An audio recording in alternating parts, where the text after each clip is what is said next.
美国政府犯下大错，玩火最终烧到了自己。作为大国，没有担当，不仅誓不悔改，还在恶意攀咬。美国真的不行了。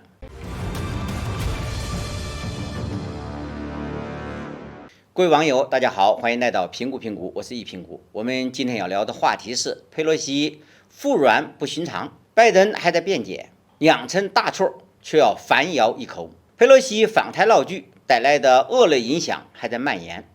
美国在台湾问题上没有反思自己的行为，反而找出了一大堆的借口和理由，没有认错，不是一个大国应有的样子。首先，他看错了形势，低估了中国人的决心。中美两国建交已经40多年了，过去两国的关系多次出现波折，其中台湾问题就是主要的症结所在。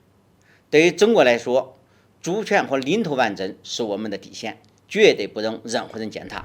对美国而言，台湾问题是美国以台制华的重要工具，是遏制中国崛起的重要筹码。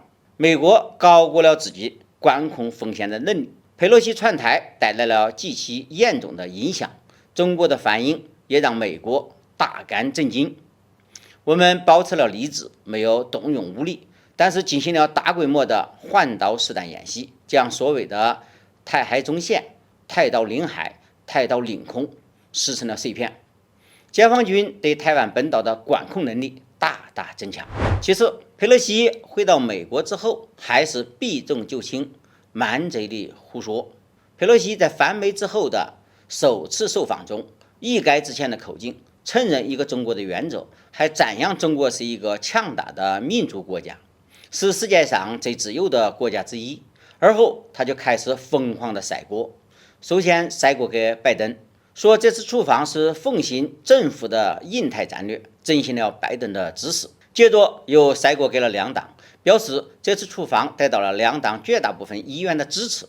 最后他还要自作可怜，表示之前那么多的政客到访台岛都没有什么事，自己作为一个女性来了，却发生了如此严重的后果。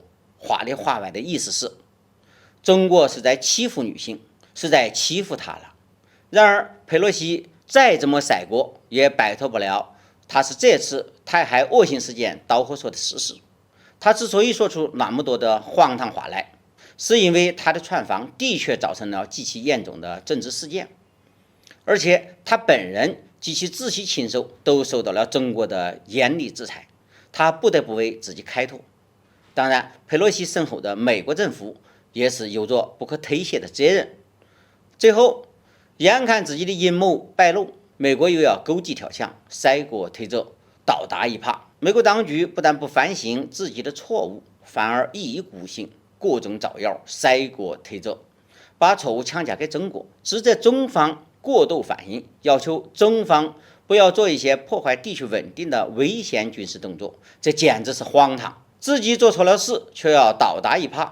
一些不明事理的西方国家还在质问，佩洛西访台早已结束了，为什么解放军的军事行动还不停止呢？对此，中国外交部发言人在推特发文中回应，如果有人把你刺伤，刀拔出来之后，伤口不会停止流血，中国捍卫自己的领土主权完整有什么错呢？当下已经有170多个国家和国际组织重申支持一个中国的原则，美国站在了世界上绝大多数国家的对立面，就连美国内部也出现了不同的声音。一向对话态度强硬的美国前总统特朗普就多次在公开场合表示，佩洛西窜台犯了一个十分愚蠢的错误，使得美国既丢了面子又输了理智。